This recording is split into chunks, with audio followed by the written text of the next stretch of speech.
வணக்கம், welcome back to chef Deena's kitchen. இன்னைக்கு நம்ம கிச்சனில் பார்க்க போகிறது எல்லாருக்கும் பிடிச்ச preparation road side chicken fried rice.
இந்த ரோட் சைடில் பண்ணுற இந்த சிக்கன் ஃப்ரைட் ரைஸ் வந்து எல்லாருக்கும் வந்து ரொம்ப ருசியாக இருக்குது சொல்லி சாப்பிடுவாங்க.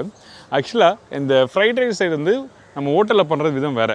ஸ்டீம் ரைஸ், அதாவது நல்லா சூடாக இருக்க ரைஸில் சிக்கன், எக்கு, வெஜிடபிள்ஸ் எல்லாம் போட்டு டாஸ் பண்ணி அப்படியே கொடுக்குறது ஹோட்டல் ஸ்டைலில் பண்ணுறது.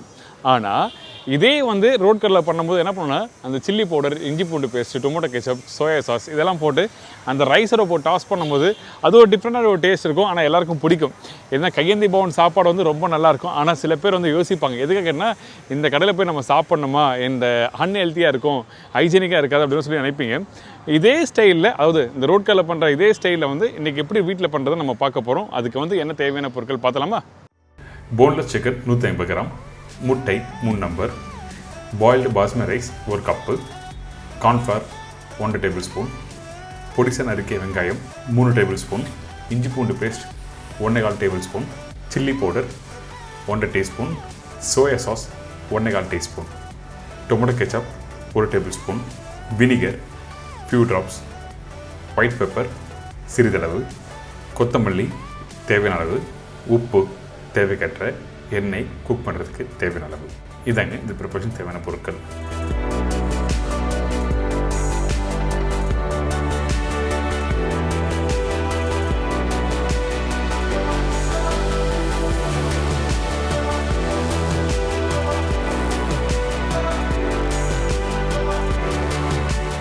இந்த சிக்கன் ஃப்ரைட் ரைஸ் பண்ணுறதுக்கு ஃபஸ்ட்டு நம்ம என்ன பண்ணுறோன்னா, இந்த சிக்கனை வந்து மேரினேட் பண்ணி ஃப்ரை பண்ணிவிட்டு அதுக்கப்புறம் ரைஸோட டாஸ் பண்ண போகிறோம். அதனால் இந்த சிக்கன் போட்ட பிறகு உப்பு, சில்லி பவுடர், இந்த சில்லி பவுடர் 1 டீஸ்பூன் யூஸ் பண்ணியிருக்கேன். மீதி வந்து ரைஸ் டாஸ் பண்ணும்போது அங்கே யூஸ் பண்ணிக்கலாம். அதுக்கு பிறகு இஞ்சி பூண்டு பேஸ்ட் 1 முட்டை இங்கே போட்டிருக்கேன். மீதி முட்டையை ரைஸ் பேனில் டாஸ் பண்ணும்போது அந்த 2 முட்டையை அங்கே யூஸ் பண்ணியிருப்பேன். இதுக்கு பிறகு சோயா சாஸ் கொஞ்சமாக லைட்டாக ட்ராப் போடுங்க, அதிகமான குவான்டிட்டி வேண்டாம். அதுக்கப்புறம் கார்ன்ஃப்ளவர் போட்ட பிறகு இதில் கொஞ்சமாக தண்ணி தெளித்து நல்லா மிக்ஸ் பண்ணுங்கள்.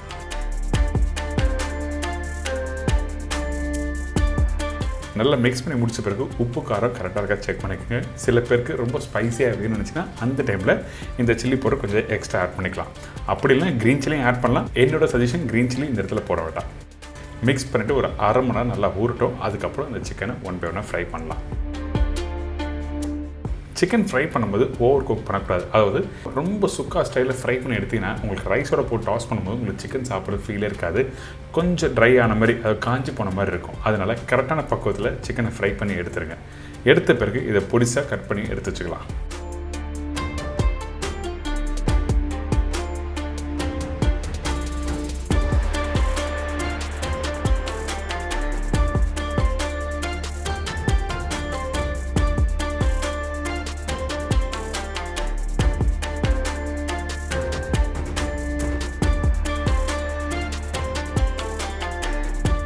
இப்போ இந்த சிக்கன் ரெடி ஆகிடுச்சா, இதுக்கப்புறம் இந்த ரைஸ் எப்படி டாஸ் பண்ணுறது பார்க்க போகிறோம். இந்த இடத்துல நீங்கள் கவனமாக கவனிக்க வேண்டிய விஷயம் என்ன, அந்த முட்டையும் அந்த சிக்கனும் எந்த பக்குவத்தில் கரெக்டாக குக் பண்ணணும்னு சொல்லி பார்க்கணும். அது ரொம்ப இம்பார்ட்டன்ட். அதனால் இந்த பேனில் கொஞ்சமாக எண்ணெய் ஊற்றிருக்கேன். அதுக்கு பிறகு பொடிசாக கட் பண்ணி வச்சுருக்க வெங்காயம் போட்ட உடனே ஜஸ்ட் லைட்டாக 2 செகண்ட் டாஸ் பண்ணிவிட்டு அதுக்கப்புறம் இஞ்சி பூண்டு பேஸ்ட்டு, முட்டை,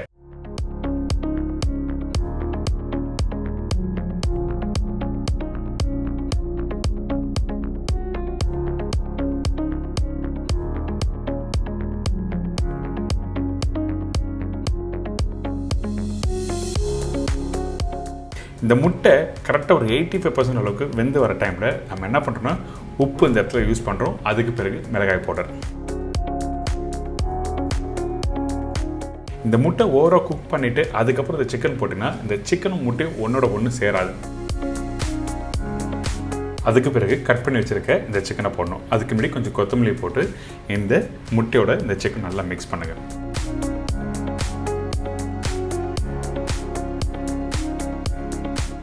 இப்போ பார்த்தீங்களா, அந்த சிக்கனும் முட்டையும் ஒன்றோட ஒன்று நல்லா மிக்ஸ் ஆகிருக்கும். அதே டைமில் உங்களோட அடுப்பு வந்து நல்லா ஹை ஃப்ளேமில் இருக்கணும். அப்போ தான் வந்து உங்களுக்கு டாஸ் பண்ண ஈஸியாக இருக்கும். லோ ஃப்ளேம் வச்சு நீங்கள் குக் பண்ணால் உங்களுக்கு நல்லா க்ரன்ச்சியாக கிடைக்காது ரைஸ் ப்ரிப்ரேஷன். இப்போ ரெடி ஆகிடுச்சுல. இதுக்கப்புறம் நம்ம என்ன பண்ணுறோன்னா பாயில் பண்ணி வச்சுருக்க இந்த பாஸ்மதி ரைஸ்,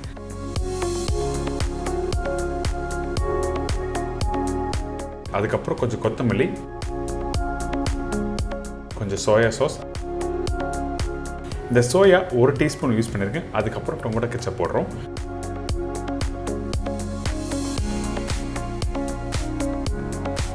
இந்த வினிகர் எதுக்காக இருக்குன்னா ஷார்ப்பாக அந்த புளிப்பு தன்மை தெரியுதுக்காக தான். அதே டைமில் அதிகமான வினிகர் ஆனாலும் உங்களுக்கு சாப்பிட்றதுக்கு பிடிக்காது.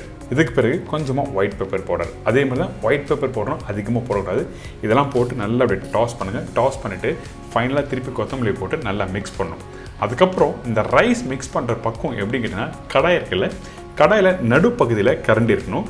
நீங்கள் கடாயை மட்டும்தான் ஷேக் பண்ணணும். அந்த கரண்டி மூவ் ஆகக்கூடாது. ரைஸ் அப்போ தான் ஒன்றோட ஒன்று நல்லா மிக்ஸ் ஆகிட்டு கரெக்டாக உடையாமல் வரும். அதனால் தெளிவாக நடுப்பகுதியில் வச்சு நல்லா மிக்ஸ் பண்ணி எடுத்திங்கன்னா உங்களுக்கு ஒரு சூப்பரான road side chicken fried rice ready.